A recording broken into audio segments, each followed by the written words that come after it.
ସମସ୍ତଙ୍କୁ ପ୍ରଭୁ ଯୀଶୁଖ୍ରୀଷ୍ଟଙ୍କ ମଧୁର ନାମରେ ପ୍ରେଜ୍ ଦ ଲର୍ଡ ଏବଂ ହାପି କ୍ରିସମାସ୍।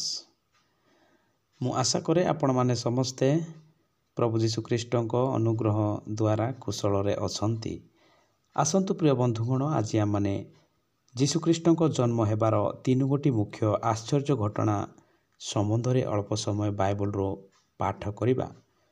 ଯେତେବେଳେ ଆମ୍ଭେମାନେ ମାଥ୍ୟୁ ଲିଖିତ ସୁସମାଚାର 1 ଅଧ୍ୟାୟ 18 ପଦରୁ 23 ପଦ ମଧ୍ୟରେ ପାଠ କରୁ, ଏଠାରେ ଆମ୍ଭେମାନେ ତିନୋଟି ମୁଖ୍ୟତଃ ପ୍ରଭୁ ଯୀଶୁଖ୍ରୀଷ୍ଟଙ୍କ ଆଶ୍ଚର୍ଯ୍ୟ ଘଟଣା ସମ୍ବନ୍ଧରେ ଆମ୍ଭେମାନେ ଦେଖିବାକୁ ପାଉ। ପ୍ରଥମଟି ହେଉଛି କୁମ୍ଭାରୀ ଗର୍ଭବତୀ ହେବା।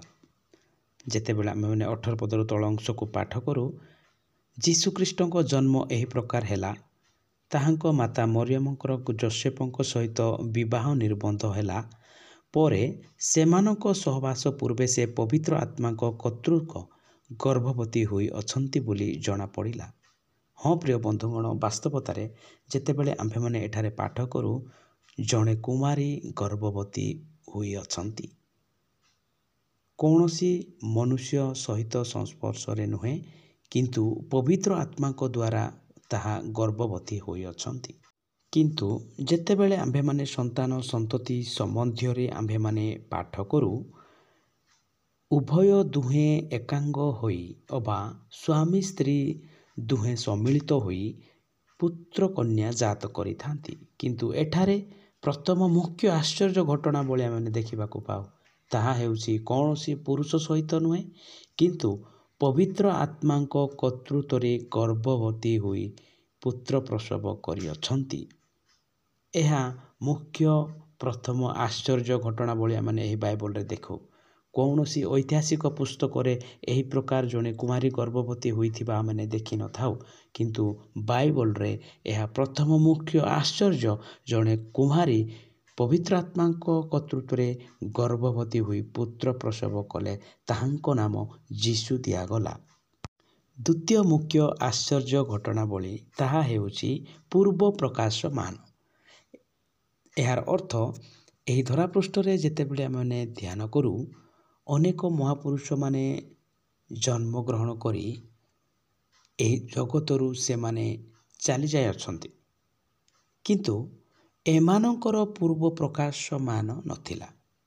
ତାର ଅର୍ଥ, ଏମାନେ ଏହି ପ୍ରକାର ବ୍ୟକ୍ତି ଜଣେ ଜନ୍ମ ହେବ, ତାଙ୍କର କାର୍ଯ୍ୟ ଏହି ପ୍ରକାର ହେବ, ପୁଣି ତାଙ୍କେ ଏହି ପ୍ରକାର ମୃତ୍ୟୁବରଣ କରିବେ, ତାହା ପୂର୍ବରୁ ପ୍ରକାଶମାନ କରାଯାଇନଥିଲା। କିନ୍ତୁ ବାଇବଲରେ ଯେତେବେଳେ ଆମେ ଧ୍ୟାନ କରୁ, ପ୍ରଭୁ ଯୀଶୁଖ୍ରୀଷ୍ଟଙ୍କ ଜନ୍ମ ହେବା ସମ୍ବନ୍ଧୀୟ ପୂର୍ବ ପ୍ରକାଶମାନ ଆମେ କେତୋଟି ବାକ୍ୟକୁ ଆମେ ଧ୍ୟାନ କରୁ। ପ୍ରଥମଟି ହେଉଛି ଆଦି ପୁସ୍ତକ 3 ଅଧ୍ୟାୟ 15 ପଦରେ ପୂର୍ବ ପ୍ରକାଶମାନ ପ୍ରଭୁ ଯୀଶୁଖ୍ରୀଷ୍ଟଙ୍କ ସମ୍ବନ୍ଧୀୟ ଆମେ ଦେଖିବାକୁ ପାଉ। ଏବଂ ଗଣନା 24 ତାର 17 ପଦରେ ଦେଖିବାକୁ ପାଉ। ଯିଶାୟ 7 ତାର 14 ପଦରେ ଦେଖିବାକୁ ମଧ୍ୟ ପାଉ। ଯିଶାୟ 9 ତାର 6 ପଦରେ ଦେଖିବାକୁ ଆମେ ପାଉ। ଜେରେମିୟା 23 ତାର 5 ପଦରେ ଦେଖିବାକୁ ପାଉ।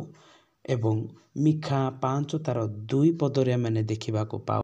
ଏବଂ ତୃତୀୟ ମୁଖ୍ୟ ଆଶ୍ଚର୍ଯ୍ୟ ଘଟଣା ତାହା ହେଉଛି ସମସ୍ତ ମାନବ ଜାତିର ପରିତ୍ରାଣ ନିମନ୍ତେ ମୃତ୍ୟୁବରଣ।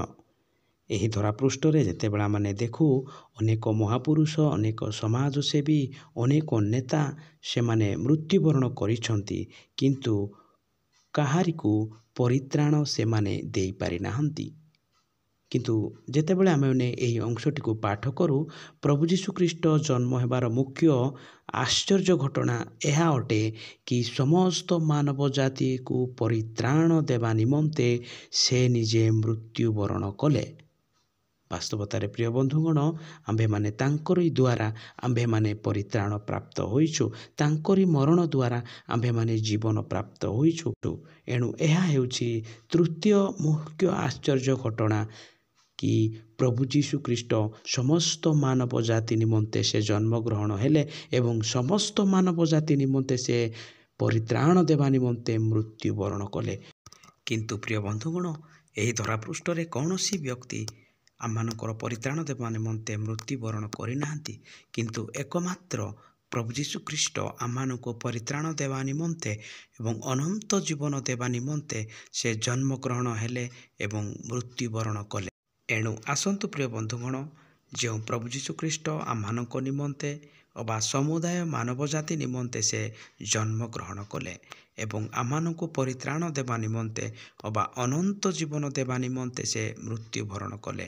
ଏହା ଥିଲା ମୁଖ୍ୟ ଆଶ୍ଚର୍ଯ୍ୟ ଘଟଣା ପ୍ରଭୁ ଯୀଶୁଖ୍ରୀଷ୍ଟଙ୍କର ଜନ୍ମ ହେବାର। ଏଣୁ ଆସନ୍ତୁ ପ୍ରିୟ ବନ୍ଧୁଗଣ, ସେହି ପ୍ରଭୁ ଯୀଶୁଙ୍କୁ ଆମମାନେ ବିଶ୍ୱାସ କରିବା, ପ୍ରଭୁ ଯୀଶୁଙ୍କଠାରେ ଆମମାନଙ୍କର ଜୀବନକୁ ସମର୍ପଣ କରିବା, ତେବେ ଆମ୍ଭେମାନେ ଅନନ୍ତ ଜୀବନର ଅଧିକାରୀ ହୋଇପାରିବା। ଏଣୁ ଆସନ୍ତୁ ପ୍ରିୟ ବନ୍ଧୁଗଣ, ଆଜି ଆମମାନେ ଯେଉଁ ଯୀଶୁଖ୍ରୀଷ୍ଟଙ୍କ ଜନ୍ମ ହେବାର 3ଗୋଟି ମୁଖ୍ୟ ଆଶ୍ଚର୍ଯ୍ୟ ଘଟଣାବଳୀ ଆମମାନେ ଦେଖିଲୁ। ପ୍ରଥମଟି ହେଉଛି କୁମ୍ଭାରୀ ଗର୍ଭବତୀ ହେବା, ଦ୍ୱିତୀୟ ପ୍ରଭୁ ଯୀଶୁଖ୍ରୀଷ୍ଟଙ୍କ ପୂର୍ବ ପ୍ରକାଶନ, ତୃତୀୟଟି ହେଲା ସମୁଦାୟ ମାନବ ଜାତି ନିମନ୍ତେ ପରିତ୍ରାଣ ଦେବା ନିମନ୍ତେ ମୃତ୍ୟୁ।